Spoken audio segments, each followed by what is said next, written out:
Good morning students. पाठ्यमागच्या लेक्चरला आपण ॲडम स्मिथ, रिकार्डो आणि माल्थस या तीन महत्त्वाच्या अर्थज्ञांचा विचार केला आहे. ॲडम स्मिथने मत मांडलं होतं की वस्तूचं मूल्य श्रमाहून ठरेल. समाजाच्या प्राथमिक अवस्थेत वस्तूचं मूल्य श्रमाहून ठरेल आणि समाजाच्या प्रगत अवस्थेत वस्तूचं मूल्य हे उत्पादन खर्चाहून ठरेल. रिकार्डोनी मत मांडलं की वस्तूचं मूल्य हे श्रमाहूनच ठरेल. त्यानंतर त्यानं विभाजनाचे सिद्धांत मांडले, त्या म्हणजे खंड कसा ठरतो, वेतन कसं निश्चित होतं आणि नफा कसा ठरतो याच्या संदर्भातले सिद्धांत आपण अभ्यासले. त्याच्यानंतर माल्थसचा विचार आपण केला. माल्थसने लोकसंख्येचा सिद्धांत मांडला. त्यानंतर अतिउत्पादनाचा सिद्धांत मांडला. या अतिउत्पादनाच्या सिद्धांतामध्ये तो म्हणतो भांडवलदार भांडवल संचय करतो, यामुळेच अर्थव्यवस्थेत आर्थिक अरिष्ट येतं. मग हे आर्थिक अरिष्टातून आपण कसे बाहेर पडू, तर त्या संदर्भातल्या उपाययोजना त्यानं सुचवल्या. आता या तीन महत्त्वाच्या अर्थज्ञांचा आपण अभ्यास केला. त्यानंतर आपण चौथा अर्थज्ञ अभ्यासतोय, तो म्हणजे फ्रेडरिक लिस्ट. फ्रेडरिक लिस्ट हा राष्ट्रवादी अर्थतज्ञ. याने देशाचा विकास कसा घडून येईल, देशाची उन्नती कशी घडेल याच्या संदर्भातच आर्थिक विचार किंवा आर्थिक विश्लेषण केलेलं दिसून येतं. अशा या राष्ट्रवादी अर्थतज्ञाचा परिचय थोडासा आपण करून घेऊ. फ्रेडरिक लिस्ट हा जर्मन अर्थतज्ञ. 1889 याचा जन्म झाला आणि याने वार्ताहराची नोकरी करीत आपलं शिक्षण पूर्ण केलं आणि सरकारी पदावरती नोकरी मिळवली. त्यानंतर तो काही कालावधीनंतर अधिकारी झाला. पण तो अधिकारी असताना तो विद्यापीठात जात आणि वेगवेगळी व्याख्याने ऐकीत. या व्याख्याने ऐकण्याच्या पद्धतीमुळे त्याच्या वैचारिक पातळी सुधारली. त्यानंतर तो विद्यापीठातच राज्यशास्त्र आणि अर्थशास्त्र अशा दोन विषयांना शिकवण्यासाठी रुजू झाला. म्हणजेच तो राज्यशास्त्र आणि अर्थशास्त्राचा प्राध्यापक म्हणून काम करू लागला. या काळात त्याला असे दिसून आले की जर्मन शासनाने जकाती संबंधीचे धोरण जे आखलेलं आहे ते अनिष्ट आहे. या धोरणावरती लिस्टने मोठ्या प्रमाणात टीका करण्यास सुरुवात केली. ही टीका जेव्हा जर्मन सरकारला कळाली त्यावेळी जर्मन सरकारने 10 महिन्यासाठी त्याला तुरुंगात टाकले. तुरुंगातून बाहेर पडायचं असेल तर एकच अट जर्मन शासनाने लावली, ती म्हणजे जर्मन सोडून जावं लागेल. त्यानं जर्मन सोडलं, अमेरिकेत आला. अमेरिकेत त्याने ॲडम स्मिथ, रिकार्डो यांचे आर्थिक विचार अभ्यासले आणि तो त्यांचा समर्थक न बनता विरोधकच बनला आणि सनातनवादी आर्थिक विश्लेषणावरती टीका करण्यास सुरुवात केली. तर त्याने कोणत्या टीका केल्या त्याचा थोडासा अभ्यास आपण करूया. त्याच्यात सनातनवाद्यांच्यावरती पहिली टीका त्यांनी केली ती म्हणजे देश या घटकाकडे सनातनवाद्यांनी दुर्लक्ष केलेलं आहे. तर सनातनवाद्यांनी सगळं जे आर्थिक विश्लेषण मांडलेलं आहे ती व्यक्ती केंद्रित धरून आर्थिक विश्लेषण मांडलेलं दिसून येतं किंवा विश्व किंवा जगाचा केंद्र धरून त्यांनी आर्थिक विश्लेषण मांडलेलं दिसून येतं. आता सुरुवातीस आपण ॲडम स्मिथचा थोडासा विचार करू. व्यक्तिकेंद्रित आर्थिक विश्लेषण त्यानं कसं मांडलेलं आहे. व्यक्ती स्वार्थी वृत्तीतून स्वहित साधण्याचा प्रयत्न करते आणि स्वार्थी वृत्तीतून स्वहित साधण्याच्या प्रयत्नातूनच तो स्वतःच्या विकासाबरोबर समाजाचा विकास घडवून आणते. म्हणजे व्यक्ती स्वार्थी वृत्तीतून स्वहित साधते आणि त्यामुळे समाजाचा विकास कसा घडून येतो, तर प्रत्येक व्यक्ती स्वार्थी वृत्तीतून स्वहित साधते.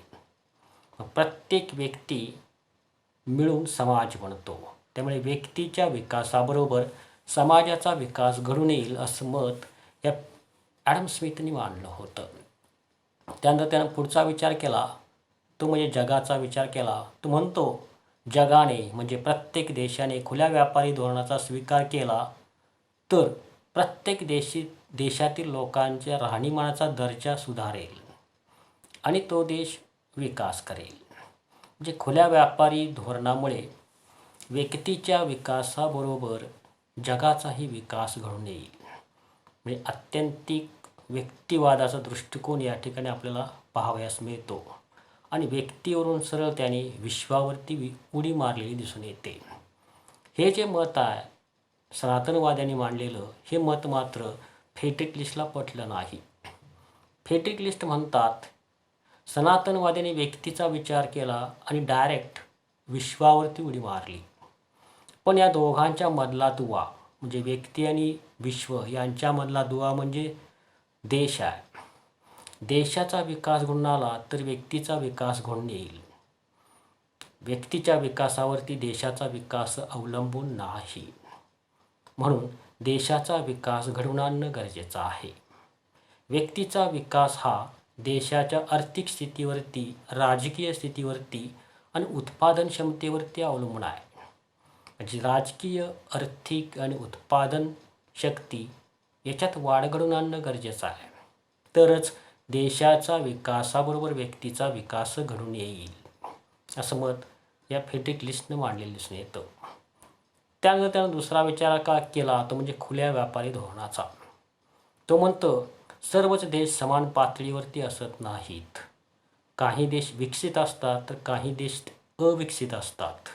सर्वच देशांनी जर खुल्या व्यापारी धोरणाचा स्वीकार केला तर विकसित देशांचा फायदा होतो, पण कमी विकसित देशांचे जे उद्योग असतात ते उद्योग सगळे नष्ट होऊन जातात. त्यामुळे व्यक्तीचा विचार करून डायरेक्ट विश्वावरती उडी मारणे योग्य नाही. त्यामधला जो दुवा आहे तो म्हणजे देश. या देशाच्या विकासाच्या संदर्भात आर्थिक विश्लेषण सनातनवाद्यांनी मांडणे गरजेचं आहे, अशी टीका फ्रेडरिक लिस्टने सनातनवाद्यांच्यावरती केलेली दिसून येते. आता थोड्या दुसऱ्या टीकेचा आपण विचार करूया. सनातनवाद्यांनी आपले आर्थिक विश्लेषण भौतिकवादी दृष्टिकोनातून मांडलेलं आहे. तर भौतिकवादी दृष्टिकोन म्हणजे जे संपुष्टात येणार आहे, जे तात्पुरतं आहे ते म्हणजे भौतिकवादी. आता भौतिक म्हणजे तात्पुरतं म्हणजे कोणत्या, जे वस्तू आपण वापरतो ते वापरले की संपतात, काही कालावधीनंतर संपतात. म्हणजे वस्तूंच्या संदर्भात आर्थिक विश्लेषण सनातनवाद्यांनी मांडलेलं दिसून येतं.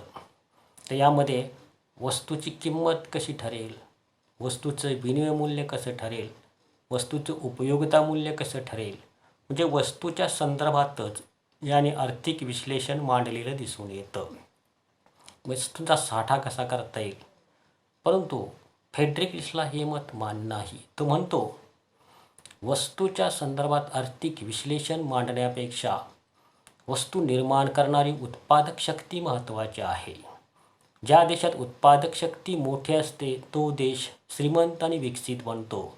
ज्या देशात उत्पादक शक्ती कमी असते तो देश गरीबच राहतो. म्हणून प्रत्येक देशाने आपल्या देशातील उत्पादक शक्ती कशी वाढेल याच्या संदर्भात वातावरण निर्माण करणे आणि त्या संदर्भात धोरण आखणे महत्त्वाचं आहे. आता ही उत्पादक शक्ती म्हणजेच काय असेल तर उद्योग. उद्योगांचा विकास कसा घडून येईल त्या संदर्भात आर्थिक विश्लेषण मांडणे गरजेचं आहे, अशी टीका फ्रेडरिक लिस्टनी सनातनवाद्यांच्यावरती केलेली दिसून येते. आता पुढची टीका त्यांनी केली ती म्हणजे सनातनवादी मत मांडतात की आर्थिक सिद्धांत हे स्थळ आणि कालानुसार बदलणारे नसतात. म्हणजे आर्थिक सिद्धांत हे स्थळानुसार आणि काळानुसार बदलणारे नसतात. पण फ्रेडरिक लिस्ट म्हणतो आर्थिक सिद्धांत हे स्थळानुसार आणि काळानुसार बदलणारे असतात. त्यासाठी त्याने उदाहरण दिलं. तो म्हणतो की 18व्या शतकात JBCने एक मत मांडलं होतं की ते म्हणजे प्रत्येक पुरवठा आपली मागणी स्वतः निर्माण करतो. त्यामुळे पुरवठाबरोबर मागणी राहील, अर्थव्यवस्था संतुलन साध्य करेल.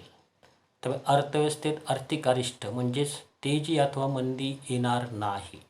हे 18व्या शतकात मांडलेला सिद्धांत 1929ला मात्र जागतिक महामंदी आली. म्हणजे हा सिद्धांत 18व्या शतकात लागू पडलेला सिद्धांत 19व्या शतकात लागू पडलेला नाही. म्हणजे आर्थिक सिद्धांत हे काळानुसार बदलणारे आहेत. आता काही आर्थिक सिद्धांत हे स्थळानुसार बदलणारे आहेत. ते म्हणजे कोणता? तर ॲडम स्मिथने खुल्या व्यापारी धोरणाचा स्वीकार करावा असं मत मांडलं होतं. त्या काळात सर्वच देशांनी खुल्या व्यापारी धोरणाचा स्वीकार केला होता. इंग्लंडने खुल्या व्यापारी धोरणाचा स्वीकार केला होता आणि जर्मनीने हे खुल्या व्यापारी धोरणाचा स्वीकार केला होता. परंतु खुल्या व्यापारी धोरणाचा फायदा फक्त इंग्लंडला झालेला दिसून येतो, त्यांचा विकास झालेला दिसून येतो, पण जर्मनीचा मात्र विकास झालेला दिसून येत नाही. म्हणजे स्थळानुसार काही ठिकाणी आर्थिक सिद्धांत लागू पडतात, पण काही ठिकाणी ते आर्थिक सिद्धांत लागू पडत नाहीत. म्हणजे इंग्लंडला खुल्या व्यापारी धोरणाचा सिद्धांत लागू पडला 18व्या शतकात, पण त्याच 18व्या शतकात जर्मनीला खुल्या व्यापारी धोरणाचा आर्थिक सिद्धांत हा लागू पडलेला दिसून येत नाही. म्हणून फ्रेडरिक लिस्टने अशी टीका केली की आर्थिक सिद्धांत हे स्थळ काळानुसार बदलणारे असतात किंवा आर्थिक सिद्धांत हे स्थळ काल सापेक्ष असतात. अशी टीका सनातनवाद्यांच्यावरती फ्रेडरिक लिस्टने केलेली दिसून येते. त्यानंतर त्याने एक नवीन सिद्धांत मांडला. त्या सिद्धांताचा थोडासा आपल्याला विचार करायचा आहे. तो सिद्धांत म्हणजे आर्थिक विकासातील टप्पे किंवा आर्थिक विकासाच्या अवस्था. National system of political economy या ग्रंथात तो म्हणतो की प्रत्येक देश विकासाच्या समान पातळीवरती असत नाही. काही देश विकसित असतात, तर काही देश कमी विकसित असतात, तर काही देश अर्धविकसित असतात. त्या प्रत्येक देशाने आपण कोणत्या अवस्थेत आहोत, कोणत्या टप्प्यात आहोत, तर टप्पा शोधून त्या टप्प्यात कोणते आर्थिक धोरण राबवायचं आहे याचा विचार करून ते धोरण राबवून आपल्या देशाचा विकास घडवून आणावा. आता national system of political economy हा ग्रंथ लिहिण्याअगोदर त्याने अमेरिका, जर्मन, इंग्लंड या देशांचा अभ्यास केला, यांच्या आर्थिक इतिहासाचा अभ्यास केला आणि ते पुस्तक लिहिलं. आणि या पुस्तकात त्याने जे टप्पे सांगितलेत किंवा ज्या अवस्था सांगितलेत त्याचा थोडासा आपल्याला अभ्यास करायचा आहे. तर त्यानं पहिला टप्पा सांगितला आहे तो म्हणजे शिकारी आणि रानटी अवस्था. आता आर्थिक विकासाचा हा पहिला टप्पा आहे. या पहिल्या टप्प्यात लोक टोळ्या करून राहतात. फळे खाणे आणि प्राण्यांची शिकार करणे याच्यावरती ते उदरनिर्वाह करीत असतात. सर्वांनी मिळून एकत्र यावं, एखादा उद्योग उभारावा, एखादं यंत्र निर्माण करावं अशी बुद्धिमत्ता त्यांच्याकडे नसते. त्यामुळे अशावेळी या देशाने काय करावं तर खुल्या व्यापारी धोरणाचा स्वीकार करावा. त्यामुळे साहजिकच नवनवीन वस्तू देशात येतील, त्यामुळे आतील लोकांच्या गरजा वाढतील आणि तो देश आर्थिक विकासाच्या दुसऱ्या टप्प्यात जाईल. त्या दुसरा टप्पा त्यानं सांगितला आहे तो म्हणजे गुराखी आणि पशुपालन अवस्था. दुसऱ्या टप्प्यात प्रामुख्याने लोकांना जनावरांना माणसावळ्याची कला अवगत झालेली असते. गाई, म्हशी, शेळी यांचे पालन पोषण करून ते त्यांच्या मिळणाऱ्या उत्पन्नावरती आपला उदरनिर्वाह करीत असतात. या काळात या देशाने दूध आणि दुग्धजन्य पदार्थांची निर्यात करावी आणि त्यांना लागणाऱ्या वस्तूंची आयात करावी. यासाठी या अवस्थेत किंवा या टप्प्यात त्या देशाने खुल्या व्यापारी धोरणाचा स्वीकार करावा. म्हणजे तो देश आर्थिक विकासाच्या तिसऱ्या टप्प्यात जाईल. तो तिसरा टप्पा म्हणजेच शेतकी अवस्था होय. या अवस्थेत किंवा या टप्प्यात जंगल कटाई करून जमीन लागवडीखाली आणली जाते. जमिनीवरती शेती केली जाते आणि या शेतामध्ये घर बांधण्यास सुरुवात होते आणि एक प्रकारे समाजाची निर्मिती होण्यास सुरुवात होते. या काळात समाजाच्या उदरनिर्वाहाचे साधन म्हणजे शेती बनते आणि ह्या शेतीतून अन्नधान्याची निर्मिती करून त्या देशाने अन्नधान्याची निर्यात करावी आणि त्यांना लागणाऱ्या वस्तूंची आयात करावी. यासाठी खुल्या व्यापारी धोरणाचा स्वीकार करावा. म्हणजेच तो देश आर्थिक विकासाच्या चौथ्या टप्प्यात जाईल. त्या चौथ्या टप्प्याचा थोडासा आपल्याला विचार करायचा. चौथा टप्पा म्हणजेच शेती व कारखानदारी अवस्था. या टप्प्यात लिस्ट म्हणतात की शेतीचा पूर्णतः विकास घडून आलेला असतो, परंतु उद्योग हे बाल्यावस्थेत असतात. उद्योगांना आत्ताच सुरुवात झालेली असते. या काळात शासन यंत्रणाही निर्माण झालेली असते व शासन यंत्रणेने उद्योगासाठी चांगले वातावरण निर्माण करण्यासाठी योग्य असे धोरण राबवणे गरजेचे आहे. म्हणून तो म्हणतो, शासन यंत्रणेने या टप्प्यात खुल्या व्यापारी धोरणाऐवजी संरचनात्मक धोरणाचा स्वीकार करावा. जर खुल्या व्यापारी धोरणाचा स्वीकार केला तर साहजिकच परदेशातील सुबक आणि स्वस्त माल देशात येईल. लोक तो माल खरेदी करतील आणि स्वकीय किंवा स्वदेशातील माल जो सुबक आणि सुंदर असत नाही किंवा त्याची किंमतही जास्त असे असा माल खरेदी करणार नाहीत. त्यामुळे स्वकीय मालाला मागणीच राहणार नाही. त्यामुळे स्वकीय देशातील उद्योग नष्ट होऊन जातील. म्हणून शासकीय यंत्रणेने खुल्या व्यापारी धोरणाऐवजी संरक्षणात्मक धोरणाचा स्वीकार करावा. म्हणजेच परदेशातून येणाऱ्या मालावरती आयात कर लावावेत, जकाती लावाव्यात. म्हणजे बाहेरून येणारा माल हा महाग बनेल. त्यामुळे आतील लोक खरेदी करणार नाहीत. साहजिकच स्वदेशात निर्माण होणाऱ्या मालाला मागणी वाढेल, उद्योगधंदे वाढतील आणि तो देश आर्थिक विकास करेल आणि शेवटच्या टप्प्यात जाईल. आणि तो शेवटचा टप्पा म्हणजेच शेती, कारखानदारी आणि व्यापार अवस्था. या काळात शेती आणि उद्योगांचा विकास घडून आलेला असतो. मोठ्या प्रमाणात शेतीतून आणि उद्योगातून उत्पादन निघत असते. आता हे मोठ्या प्रमाणात निघालेले उत्पादन खपवण्यासाठी आंतरराष्ट्रीय व्यापारात वाढ घडून आणणे गरजेचं आहे. यासाठी लिस्ट म्हणतो की 5व्या टप्प्यात त्या देशाने खुल्या व्यापारी धोरणाचा स्वीकार करावा. म्हणजे मोठ्या प्रमाणात जे उत्पादन निर्माण झालेलं आहे त्याची निर्यात करता येईल आणि निर्यातीच्या माध्यमातून मोठ्या प्रमाणात उत्पन्न मिळवता येईल. आत्ता सध्या इंग्लंड हा आर्थिक विकासाच्या 5व्या टप्प्यात आहे आणि जर्मन हा आर्थिक विकासाच्या 4थ्या टप्प्यात आहे. म्हणून जर्मनीने खुल्या व्यापारी धोरणाचा स्वीकार करावा आणि जर्मनीने संरचनात्मक धोरणाचा स्वीकार करावा आणि इंग्लंडने खुल्या व्यापारी धोरणाचा स्वीकार करावा. म्हणजेच प्रत्येक देशाने आपले टप्पे ओळखूनच आर्थिक धोरणाचा स्वीकार करायचा आहे. पण या ठिकाणी पाहतो आपण की लिस्टने पहिल्या 3 टप्प्यात खुल्या व्यापारी धोरणाचा स्वीकार करावा असं मत मांडलेलं दिसून येतं आणि 4थ्या टप्प्यात मात्र संरचनात्मक धोरणाचा स्वीकार करावा असं मत मांडलेलं दिसून येतं. त्यानंतर 5व्या टप्प्यात आपण पाहतो की परत म्हणतो की तो खुल्या व्यापारी धोरणाचा स्वीकार करावा. म्हणजेच लिस्ट हा खुल्या व्यापारी धोरणाचा उद्धार करता नव्हता किंवा संरचनात्मक धोरणाचाही उद्धार करता नव्हता, तर त्याला फक्त देशाचा विकास म्हणजेच जर्मनीचा विकास घडवून आणायचा होता. म्हणून त्याला आपण राष्ट्रवादी अर्थतज्ञ असं म्हणतो. पुढच्या लेक्चरला आपण त्याच्या आर्थिक थेरीचा किंवा आर्थिक सिद्धांताचा अभ्यास करू. ओके.